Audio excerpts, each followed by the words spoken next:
Dear MOR. Recap.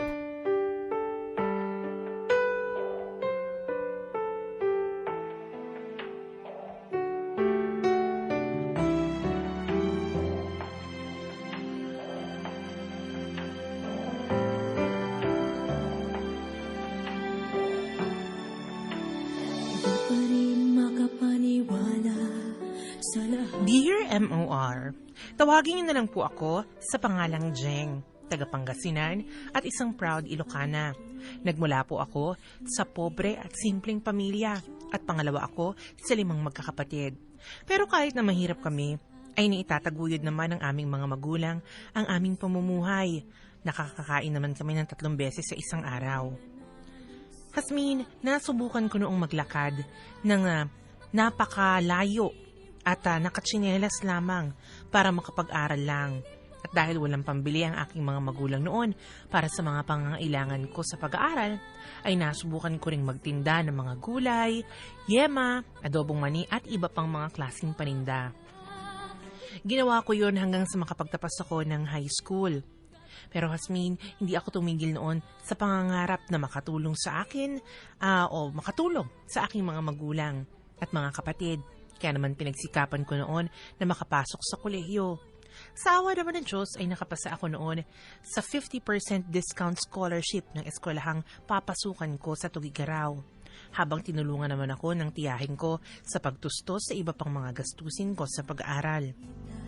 Sa kabilang banda, bilang kabayaran at pagpapakita na rin ng utang na loob, ay nanilbihan ako noon bilang kasambahay sa aking tiyahin.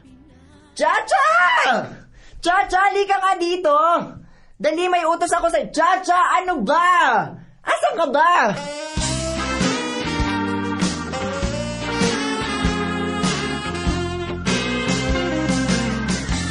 Chacha, ano ba? Kanina pa kita tinatawag, bingi ka ba? Ha? Teka, ako ba yung tinatawag mo? Hindi, yung hawak mong walis yung tinatawag ko. Bakit pa kasi Chacha yung tinatawag mo sa akin? Well, from now on, Chacha na itatawag ko sa'yo. Aha? Bakit naman? Chacha, as in, muchacha. O, diba, bongga ng slight ang tawag ko sa'yo. Anyway, kanina pa kita tinatawag kasi may papagawa ko sa'yo. Ano naman yun? Plansyahin mo nga itong damit ko na susutin mamaya sa party ni Eva. Now na. Teka, hindi pa ako tapos dito Tapos magluluto pa ako ng hapunan. Pwede, mamaya na lang yon, okay? Sandali lang naman to Baka kasi masunog ko pa yung damit mo, nakakatakot. Ikaw na lang yung magplansya. Ay, ako pa talaga inutusan mo, no? Nakakahiya. Sino bang alila dito? Ikaw, diba? Hay nako, Jeng. Plansyahin mo na lang tong bonggacious na party outfit ko. Oya, gandahan mo yung pagpaplansya. Ayoko na may bahid ng uling yung mga damit ko. Di katulad nung ginawa mo dun sa uniform ko. Pabilihin mo na si tita ng dekuryenteng plansya para naman hindi na ganito yung ginagamit natin. Okay. Sige, sasabihin ko kay mama bumili ng dekuryenteng plansya. Pero sasabihin ko rin sa kanya, iawa sa pagkain at pagpapaaral mo yung magagastos sa pagbili nun. Ikaw talaga, Chacha, napaka-reklamador mo. Gusto mo pa dekuryente, pang-uling naman yung pagmumukha mo. Ay naku, basta plansyahin mo na lang to, tapos. Sige, sabi mo Ay, naku, Jeng. Ano ba itong pinasok mo? Pinag-aaral ka nga ng tiyahin mo. Grabe ka naman kung alilain. Feeling ko tuloy parang ako si Cinderella. Chacha, may nakalimutan pala ako iutos. Ano na naman yun, Icy? Ano yung papagawa mo? Pagkatapos mong plansyahin yung damit ko, linisin mo na rin yung kwarto ko, Kailangan, pag uwi ko, maayos na yon, okay? Okay. Kung makautos naman to, kala mo ikaw yung amo. Ano sabi mo? Hoy, Chacha! Una sa lahat, ang mama ko lang naman ang nagpapaaral at nagpapalamon sa'yo. Ako ang anak niya dito, kaya amo mo rin ako. Kapag naasar ako sa'yo, kakalbuhin talaga kita dyan. Sasabihin ko rin kay mama na huwag ka na rin pag-aralin. Ano? Tameme ka ngayon, no? Ay nako, gawin mo na lang kasi yung trabaho mo dito sa bahay. Hindi yung reklamo ka ng reklamo. Kailangan na plansya mo na yung damit ko pagkatapos kong maligo. Okay? Maligo na ako. Gora na ako sa banyo. Bye. Kala mo naman kung sino-sino dito kung makapag-utos. Samantalang ampod lang naman siya ni tita. Ay, naku. Tapusin ko na nga to. Jeng! Jeng, halika nga dito. Sige po, tita. Papunta na po ako dyan. Tita, bakit po? Halika nga dito, bata ko. Aray, tita, bakit po? Huwag niyo naman po kong kurutin. Tingnan mo tong ginawa mo sa slacks ko. Ano, bakit nagkaganito to? Bakit parang naging balato ng Dalmatian? Jeng naman, bakit hindi mo pinag-ingatan to? Alam mo namang uniforme ko to di ba? Tita, sorry po. Hindi ko naman po sinasadya. Hindi sinasadya. Sana kasi nag-iingat ka sa mga nilalabhan mo, di ba? Ayan tuloy, humawa yung kulay ng ibang damit sa slacks ko. Ilang beses ko ba dapat sabihin sa'yo na paghiwalayin mo yung dekolor sa puti? Alam mo namang puti itong slacks ko Tita, sorry na po. Aray, tita mo niyo naman po ako Kahit kurutin. kailan talaga dyan ang tanga-tanga mo. Sayang lang yata ang pagpapaaral ko sa'yo dito Aray, tita, nasasaktan na po ako. Huwag niyo na po ako kurutin. Hindi ko naman po sinasadya. Hindi ako titigil hanggat hindi ka nagtitino. Aray, tita, tama na po. Tigas ng ulo mo Ikaw dyan ang dami mo ng atraso sa akin. Pasalamat ka at may awa pa rin ako at pinag-aaral pa kita. Ano, uulitin mo pa ba tong katangahan mong to? Hindi na po, tita. Sorry po. Hindi na po. Ay, kaloka. Mami, what's the meaning of oh my? Nalingat lang ako saglit. Meron na palang aksyon na nagaganap dito. Tingnan mo naman yung ginawa ni Jay sa uniforme ko.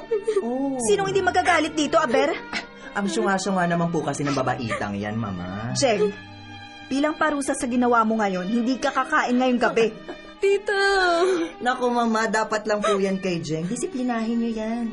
Tita naman, maawa naman po kayo sa akin. Kailangan kitang disiplinahin para sa susunod, magawa mo na ng maayos sa mga gawain dito sa bahay.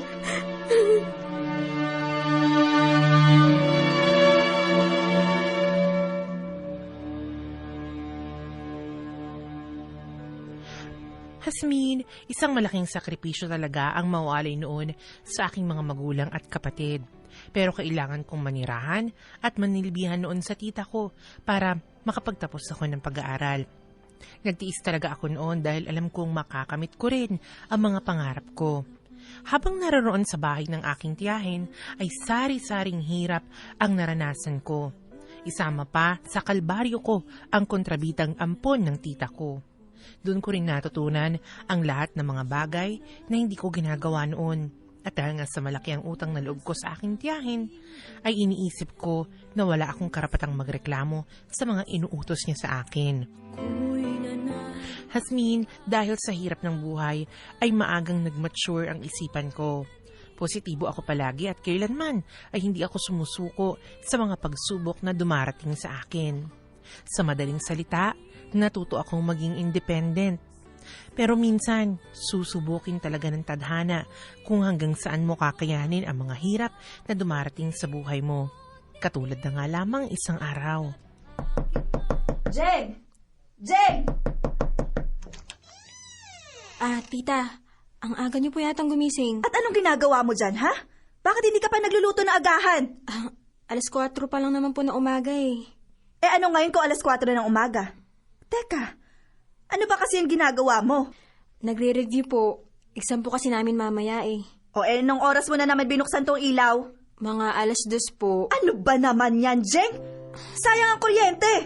Bakit kasi hindi ka mag-review ng may araw? Marami po kasi yung ginagawa pag ganun eh. Kahit na. Dapat matuto kang i-budget ang oras mo. At saka bilis-bilisan mo kasi yung pagkilos mo nang sa ganon, madali ka matapos sa mga gawain mo. Ay naku talaga, Jeng, ang tanga-tanga mo. Mamaya na nga yung review Opo, na yan. tita. Pagluto ka muna doon. At saka pala, ipagtimpla mo muna ako ng kape. At bilisan mo huwag kang uugod-ugod dyan Opo, tita. Ay, Jeng. Gusto mo kasi makapag-aral kaya magtiis ka sa pang-aalila nila sa'yo.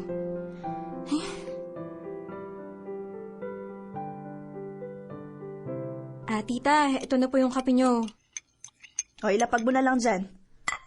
Nga pala, Jeng, bago ka pumasok sa eskwelahan, siguraduhin mo malinis ang bahay.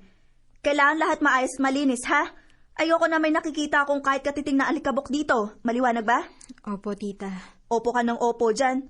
Tapos mamaya niyan, hindi mo na naman naiintindihan. Kahapon nung tumawag ako sa'yo, sabi mo malinis yung bahay. Bakit na umuwi ako nadatnan kong magulo tong bahay? Tita, baka po si Ice yung nanggulo nun. Aba, pinagbintangan pa ako ng loka. Ang kapal ng pes mo, no? Ang sabihin mo, Chacha, palpak ka maglinis. Gising ka na pala, anak. Good morning, ma. Maaga po kasi ang papasok ngayon sa school. May tatapusin po kaming project ni Darwin. Aalis na po ako ng 6:00. Anyway, ano naman po bang problema ng muchachang to? Nasa kwarto lang po ako magdamag tapos sasabihin niya ako nanggugulo ng nililinis niya. Anak, naniniwala naman ako sa'yo. Palpak lang naman talaga maglinis tong si Jeng. Ay nako, dapat turuan niyo ng leksyon yung babaitang yan. Tingnan niyo, pinag-aaral niyo pa po pero puro kapalpakan naman ang ginagawa niya sa bahay. Nako, sayang lang ang gastos niyo dyan kay Jeng. At saka ma, bakit po kayo nagpapaaral sa kanya samantalang may mga magulang naman yan? Sila po magpaaral dyan, di kayo. Inaabuso lang kayo ng mga magulang ng tsatsang yan. Ayusin naman. Huwag ka naman gatong dyan. For your info, Chacha, hindi ko ginagatungan si Mama. Sinasabi ko lang kung ano yung totoo. Oo, siya. Sige na. Tama na yan. Oh, ano pa tinutunganga-tunganga mo dyan? Dali, magluto ka na ng agahan, papasok pa ako na maaga. Ano, dalian mo! Kahit kailan ang kupad talaga ng babaitang to, Mama. Sige po, tita. Magluluto na po ako. Anak, nagtataka lang ako Bakit Chacha ang tawag mo sa pinsan mo? Chacha, as in, muchacha. Pasalamat nga siya, hindi ko siya tinawag na atchay. Ay nako talaga anak, napakapilyo mo. Ang tagal mo naman dyan, Jeng. Bilisan mo, nagugutom na ako. Sandali lang, Icy. Kita mo naman nagsasaing pa lang ako dito Ay nako, ang kupad-kupad kasi. Ay, siya nga pala ma, yang si Jeng. Nahuli ko nakikipag-usap sa syota niya. Uy, Icy tumigil ka nga dyan. Wala akong boyfriend. Sus! Wag mo na akong lokohin pa. Hindi po, tita. Hindi ko po boyfriend yon. Kaibigan ko lang po si Kian. Bakit sa labas ng gate kayo nag-uusap, hindi sa loob ng bahay? At saka, anong sabi mo? Kaibigan? Kung magharutan kayong dalawa para kayo magsyota. Ay nako, Jeng sigurado ko, syota mo yun. Ma, kung ako po sa inyo, pagalitan niyo yan si Jeng. Imbis na mag-aral, puro paglalandi ang inaatupag. Tumigil ka nga, Icy. Huwag ka nga magsinungaling dyan. Tita, wala po akong boyfriend. Maniwala po kayo sa akin. Totoo man o hindi, ayoko pa rin na mababalitaan kung may boyfriend ka. Unahin mo nga muna yung pag-aaral mo. Huwag mo sayahin na pagpapaaral ko sa'yo, ha? O eto, Jeng, kapag nabalitaan kung may boyfriend ka na, titigil ka sa pag-aaral mo. Nagkakaliwanagan ba tayo? Opo, tita. Pero maniwala po kayo sa akin, wala po talaga akong boyfriend. Huwag po kayo maniwala sa kanya. Ikaw talaga, Icy. Mahilig ka talaga manulsul dyan. Hindi naman totoo yung mga sinasabi mo. Ay naku, Jeng, tama na nga yan. Asikasuhin mo na lang yung pagluluto mo. Ay! Ano yung nabasag? Sorry po, Jeng tita. naman! Ay naku, nakabasag ka na naman ng plato. Kahit kailan talagang tanga-tanga mo. Correct, siya nga talaga yung babaeng niya. Ay naku, nakakapang-init ka ng dugo ang aga-aga eh. Sige na, linisin mo na lang yan. Kung hindi lang kita pamangkin, matagal na kitang ginudgod sa sahig.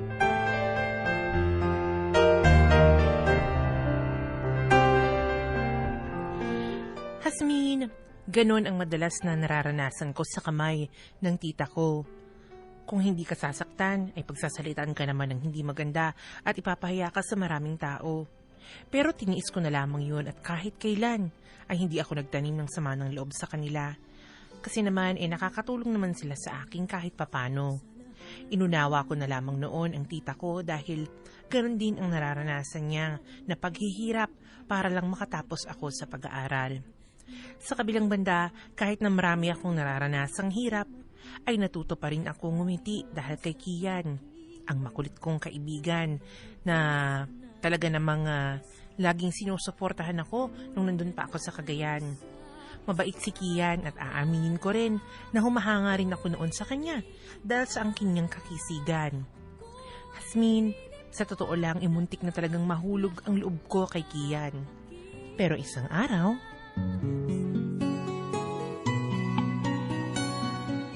Hi, Jeng! Oh, Kian. Mamaya na lang tayo mag-usap. Kahit kailan naman, napakaseryoso mo Hindi mo makuhang ngumiti. Mana kaya talaga sa mama mo Ewan ko ba pero palaging Biyernes Santo ang mga pagmumukhaan yung dalawa. Ay nako, Kian.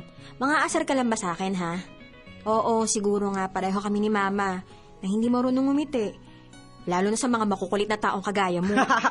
Eto naman, binibiro ka lang Siya nga pala, kamusta ka naman dito?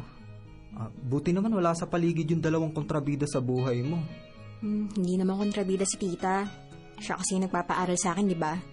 Si Icy, ayun, kontrabida talaga yung sa buhay ko. Yung baklang yun. Buti nga nasa eskwelahan yung lukarit na yun walang kasungot. Pero sandali, Jeng, bakit ang dami mo yatang nilalaban. Grabe, pati itong kay laki-laking comforter nilalaban mo. Kailangan eh. Kung hindi, magagalit ang evil witch at sisiraan na naman ako kay tita. Kay Icy pala tong comforter na to. Naku naman, Jeng. Buti naman at nakakatiis ka pa sa pangaalila nila sa'yo. Ay, ganun talaga. Kailangan kong mag-aaral eh. Jeng, tabi ako sa'yo Ay, nako Kian ha. Alam ko na yan binabalak mo. Please lang, wag mo nang ituloy yan. Wala ako sa mood makipag-asaran sa'yo. Ito naman? Bakit? Kada lalapit ba ako sa'yo puro pang-aasar na lang gagawin ko sa'yo, Jeng? Nako, kilala kita, Kian. Ikaw ang pinakamaharot na lalaki na kilala ko sa buong buhay ko. Huwag kang mag-alala, Jeng. Hindi ako mangungulit at manghaharot sa araw na to. Talaga lang ha. Dati nga lagi mo ako pinapahiran ng bula sa mukha eh. Seryoso ako ngayon. Jeng, Aba, himala. Teka, Kian, ano man nangyari sa'yo ha? nasabi pala sa akin ni Ruby na marami raw ang nanliligaw sa'yo. Pero bakit, Jeng, kahit isa sa kanila wala ka daw ine-entertain? Wala talaga. Kasi hindi ko naman sila gusto. Jeng? Oh, bakit? Teka, namumutla at pinagpapawisan ka. Bakit? May sakit ka ba? Masama ba yung pakiramdam mo? Ano ba, Jeng? Pwede ba kitang ligawan? Ano? Kasi baka maunahan pa nila ako sa'yo Ano ba sinasabi mo? Wala namang ganyanan, Kian. Sorry, Kian pero wala pa akong panahon para dyan. Hanggang kaibigan lang talaga ang kaya ko ibigay sa'yo. Pero bakit, Jing? Ayaw mo ba sa akin? Tatapatin na kita. Ayaw ko sa lalaking playboy na katulad mo. Aba, teka, Jing Ang tingin mo ba sa akin playboy? Ganun na nga. Lang ba? Kilala kita, Kian. At saka, habulin ka ng mga babae, di ba? Pag nagkataon, marami lang ako magiging kaagaw sa'yo. Naku, pasasakitin mo lang ang ulo ko. Jeng, talaga inuhusgahan mo naman agad ako oo. Maaring habulin ako at naging playboy pero handa naman ako magbago Jeng, pagbigyan mo naman ako. Sorry talaga, Kian. Pero wag ka na magsayang ng panahon sa akin. Hindi rin kita sasagutin Jeng, please naman Isa pa kasi sa dahilan kaya hindi ako nag-entertain ng manliligaw. Kasi ayoko sirain yung pangako ko sa sarili ko na magko-concentrate ako sa pag-aaral ko. Na hindi ako papasok sa isang relasyon hanggat hindi pa ako nakakapagtapos ng pag-aaral. Makakasagabal lang kasi ang pag-ibig na yan sa pag-abot ko sa mga pangarap ko At saka Kian, si tita, hanggat maaari ayaw na rin mabalitaan na may boyfriend ako. Dahil pag nabalitaan niya yon na mayroon akong boyfriend, naku, hindi siya magdadalawang isip na patigilin ako sa pag-aaral. Kaya sorry talaga, Kian. Wala ka talaga maaasahan sa akin. Ouch naman, it hurts, Jeng. Sakit naman nun. Hindi pa nga ako nanliligaw sa'yo, busted na agad ako. Okay lang yun, Jeng. Hindi naman kita minamadali Basta tandaan mo lang na nandito ako para sa'yo. Huwag mo kasing itoon lang sa akin yung atensyon mo. Subukan mong ibalingan sa iba. Marami naman kaya nagkakagusto sa'yo. Sa gwapo mong yan, hindi ka mahihirapang magka-girlfriend, no? Kaso nga, Jeng, ayaw ko naman sa mga babaeng naghahabol at nagkakandara pa sa akin. Iba pa rin yung pinaghihirapan. Intindihin mo naman sana ako, Kian. Mas priority ko talaga muna yung pag-aaral. Pero pwede naman maging tayo kahit nag-aaral ka pa. Ang kulit naman hindi talaga pwede. Sorry, Kian. Hanggang friendship lang talagang kaya kong i-offer sa'yo. Hindi na ba talaga pwedeng magbago yung desisyon mo? Hindi na talaga, Kian. Sana maintindihan mo ako.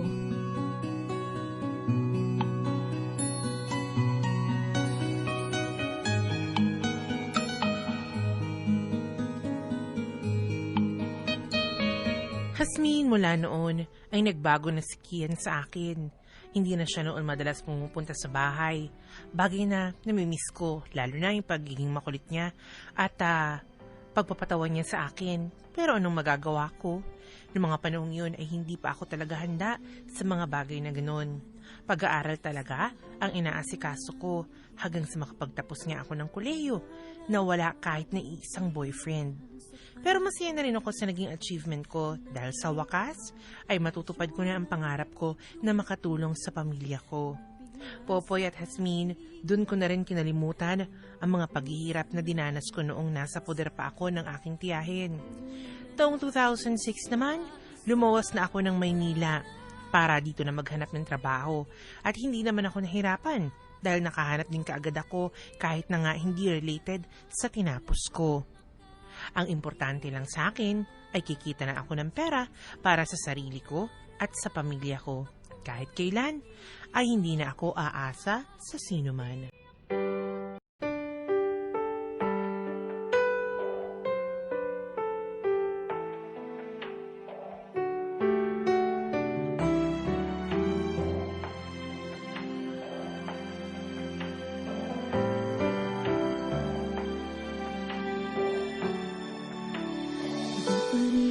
Hasmin, masayang-masaya ako at si tita at ang buo kong pamilya noong nakapagtapos ako ng pag-aaral.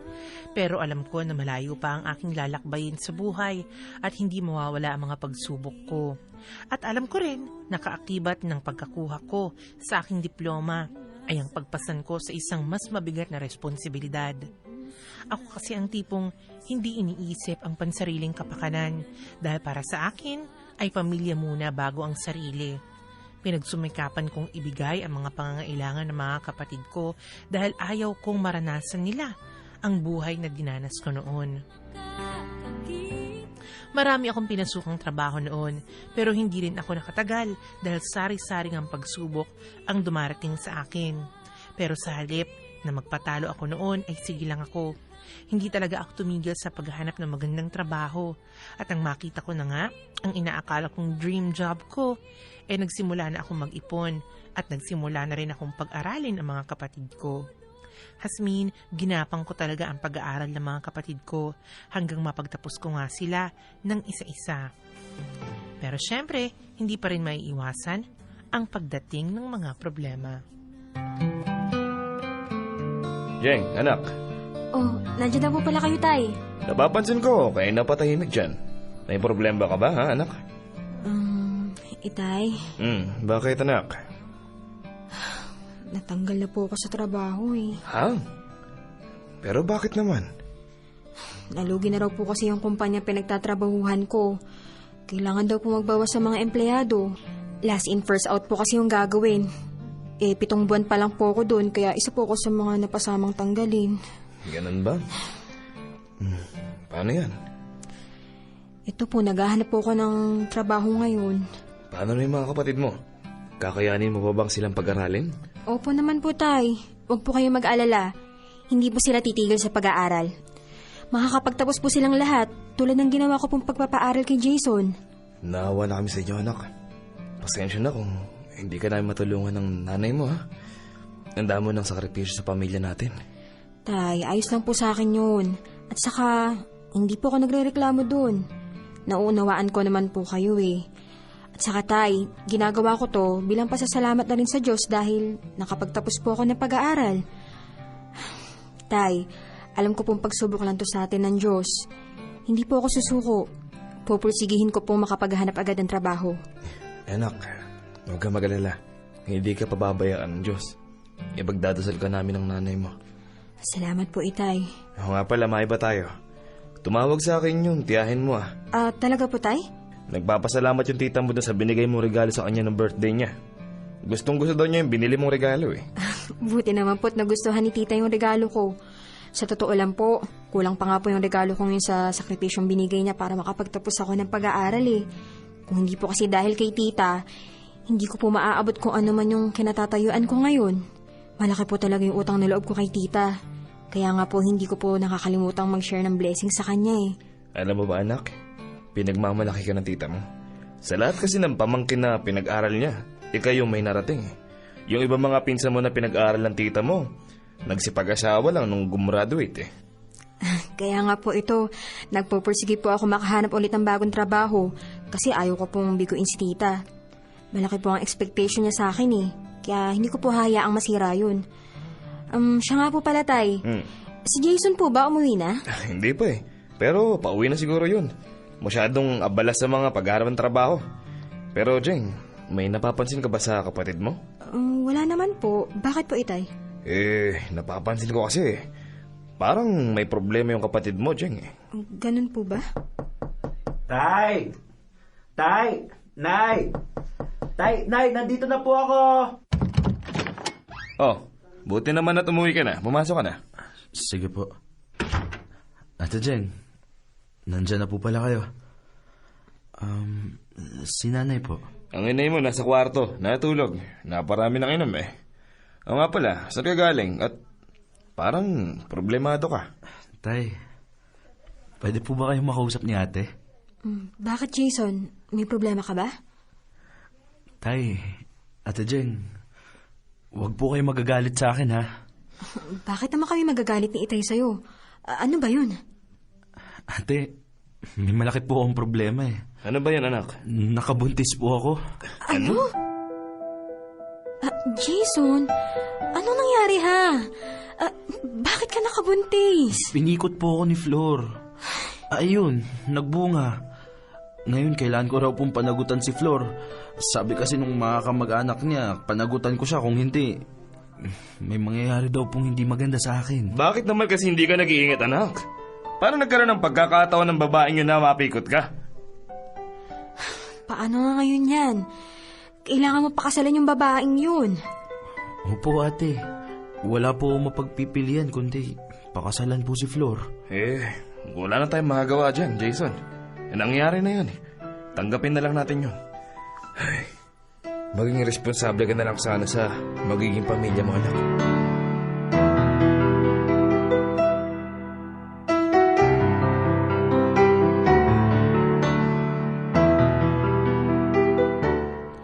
Hasmin, sobra ako nagulat sa nangyari. At aaminin kong nakaramdam ako ng awa at disappointment sa kapatid kong si Jason. Awa dahil alam kong hindi niya mahal ang babae. Pero wala siyang choice kundi ang panagutan ito kasi nagbunga ang kanilang kapusukan.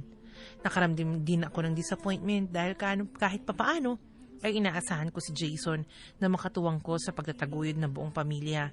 Pero hindi niya na magagawa yun dahil nga mayroon na siyang responsibilidad na iba.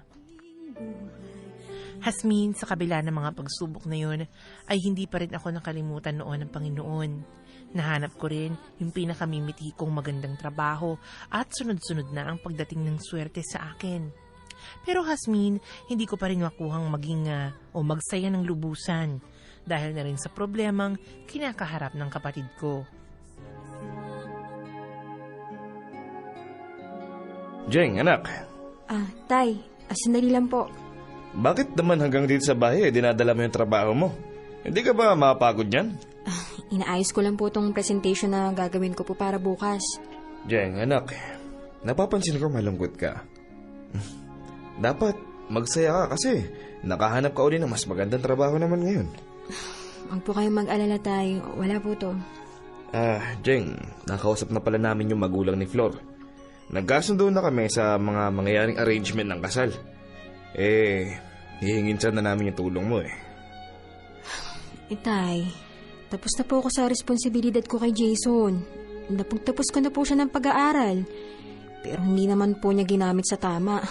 Wala na po akong maitutulong pa sa kanya, Itay. Jeng, alam kong tutol kang maikasal si Jason sa babaeng yun. Opo, Itay. Kasi hindi naman po siya mahal ni Jason eh. Yung babae yung may kasalanan, di ba? Pinikot na lang yung kapatid ko. Sa palagay niyo po ba matutuwa po ako noon? At saka kayo po ang nag-set up ng kasal. Hindi niyo man lang kinonsulta sa amin at napag-usapan kung anong dapat gawin. Pero nagdesisyon na agad kayo. Wala na po akong magagawa dyan, Tay. Jeng, bakit ka naman ganyan magsalita? Ano po ba bang aasahan yung isasagot ko? Ayoko naman magbitaw ng salita na alam kong hindi ko kayang gawin. Alam nga naman sabihin kong sasagutin ko yung kasal. Ako na ang bahala sa ganito, sa ganyan. Kahit na alam ko naman na wala akong pagkukuha na ng pera. Itay, alam niyo naman nakakatapos lang ng pag-aaral ni Jason, di ba? At wala na ako natitirang pera. Wala rin po akong ipon. Wala na po akong maitutulong, Tay. Hindi ko naman hinihingi sa'yo na sagutin mo yung buong gastos ng kasal ni Jason. Ang sa akin lang, marinig ko lang mula sa'yo na handa ka maipagtulungan sa amin ng nanay mo. Ano ba bang klaseng tulong ang gusto nyo? Moral support kay Jason, ganon? Itay, sagad na po ako. Binuhos ko na sa kapatid ko yung lahat. Nung pinag-aral ko siya, hindi ko hinanap sa inyo yung salitang pagtutulungan. Dahil alam ko naman po yung buhay na mayroon tayo eh. Wala po akong ibang inaasahan kundi ang sarili ko para mapagtapos si Jason. Dugo at pawis ang pinuhunan ko sa kanya dahil buwang kumpiyansa ko noon na magiging katuwang ko siya sa pagtulong sa pamilya na to. Pero umasa lang pala ako sa wala tay eh. Sa huli, iniwan lang ako ni Jason sa ere. Hindi naman kagustuhan ni Jason yung nangyari. Itay, binigyan naman po siya ng Diyos ng isip. Sana natuto naman siya mag-isip. Sawa ka na ba tumulong sa amin? Sige, Jing. Kung nag-asawa ka na, iwan mo na lang kami ng mga kapatid mo. Itay, hindi naman po sa nagsasawa po ako. Sadyang disappointed lang po talaga ako kay Jason.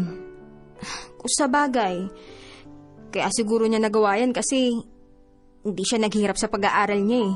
Hindi niya naranasan yung mga paghihirap na dinanas ko noon para lang makapagtapos. Opo, maaaring pinag-aral ako ni tita. Pero matinding hirap at kalbaryo naman po ang inabot ko doon. Nagtiis po ko doon, Itay.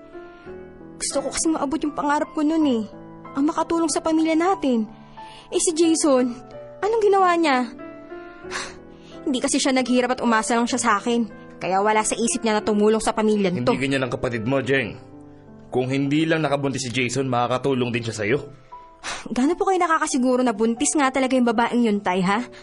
At kung buntis man ang babaeng yun, gano'n nga kayo nakakasigurado na si Jason nga po ang ama nun?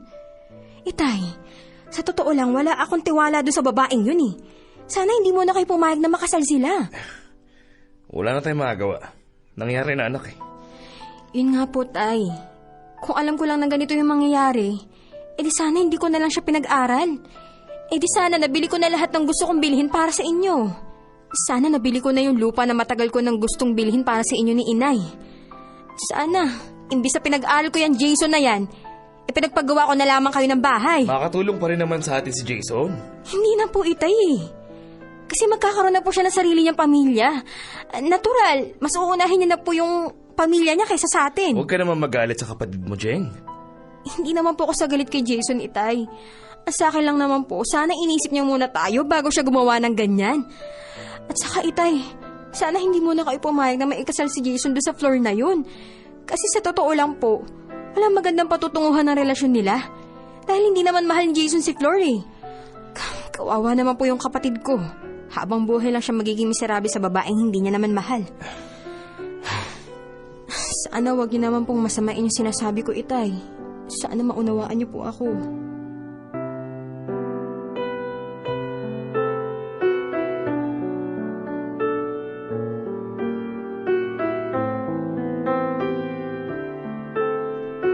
Hasmin, pagkatapos noon ay umiyak ako ng umiyak. Masama ang loob ko dahil umasa ako sa wala. Sa sama ng loob ko ay nawala na ako ng ganang tumawag pa sa amin. Nagtampo na ako at nagdesisyong hindi muna ako uuwi sa amin habang nagpapalipas ng sama ng loob. Pero isang araw, habang papalapit na ang tinakdang kasal ng kapatid ko, ay tumawag siya sa akin at nangako siya na tutulong pa rin siya sa pamilya kahit na nga magkakapamilya na siya. Pero syempre, hindi ko na inaasahan pa yun at sinabi ko na lamang sa kanya na intindihin na lamang niya ang magiging pamilya niya. Humingi rin sa akin ng sorry si Jason na agad ko rin namang tinanggap. At nang sumapit ang araw ng kasal ng kapatid ko... Itay! Jeng, buti naman dumating ka na. Akala namin, hindi ka na darating sa kasal ng kapatid mo eh. Nasaan na po si Jason? Ayun, kasama yung asawa niya. Itay, matanong ko lang po ha. Buntis ba talaga yung babaeng yun? Bakit parang hindi naman lumalaki yung tiyan niya? Ay naku anak, huwag na natin intindihin yun. Jeng, tanggapin na lang natin si Flor. Bahagi na siya ng pamilya natin. Bahala na po. Sana lang talaga, hindi kayo nagkamali sa desisyon yung ipakasal si Jason dyan sa babaeng yan. Halika na, puntahan na lang natin yung kapatid mo. Sigurado ako, matutuwa yun pag nakita ka niya. Sige po, Itay.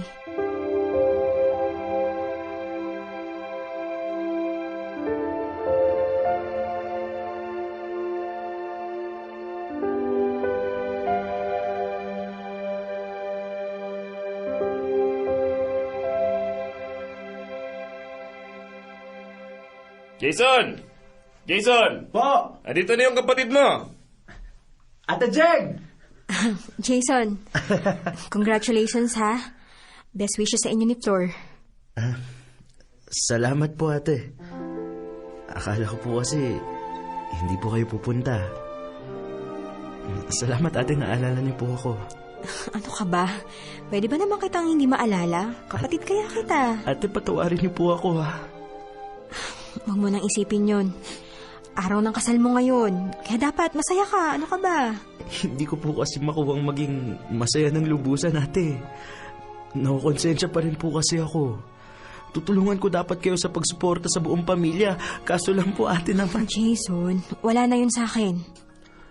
Ang isipin mo na lang ngayon kung paano mo magagampanan yung bago mong responsibilidad. Sana gamitin mo yung pinag-aralan mo para maituguyod yung bago mong pamilya. Opo, ate. Ate, sa pagkakataon to, hindi ko po kayo bibiguin. Sisikapin ko pong maging mabuting padre de pamilya. Jason, mahal mo ba talaga si Flor? Kailangan ko po siyang mahalin, ate. Lalo na't asawa ko na po siya. Kung hindi mo pala mahal si Flor, sana hindi mo nalang pinilit ang sarili mo. Ayoko lang po ng gulo. Tsaka, ayoko pong madamay kayo. Pero kalagayahan mo naman yung nakasalalay dito, Jason eh. Ate, kung hindi ko papakasalan si Flor, sigurado malaking gulo.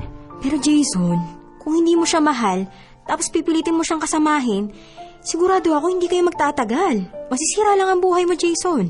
Natututunan naman po siguro ang pagmamahal. Sana lang talaga matutunan mo siyang mahalin.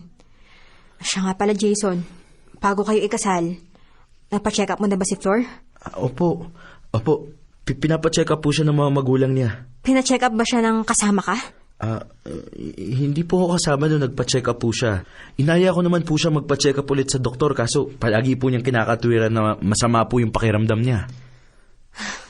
Sigurado ka ba talagang buntis yung babaeng yan, ha? Bakit parang hindi naman siya buntis? Parang hindi nga lumalaki yung tiyan niya, oh. Ay, naku. Sana lang talaga, Jason, mali yung hinala ko. Ate Jeng naman.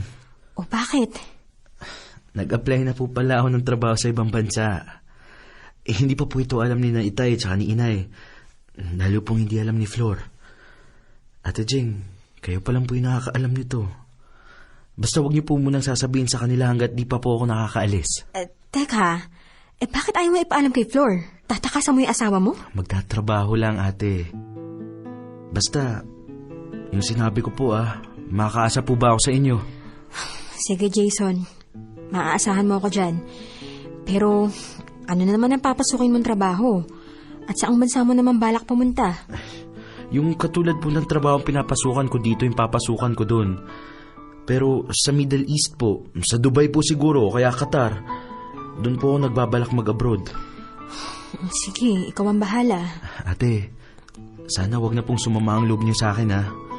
Patawarin niyo po talaga kung di po ako nakatulong sa inyo. Hindi na masama ang loob ko sa'yo dahil doon. Basta ate, makapag-abroad lang po ako. Magpapadala din agad ako ng pera para sa buong pamilya. Basta Jason, ano man ang maging desisyon mo, irerespeto ko. Nasa hustong gulang ka naman para malaman ko ano yung gusto mo at yung makakabuti sa'yo. Halika nga, payakap nga sa kapatid ko. Ate Jeng.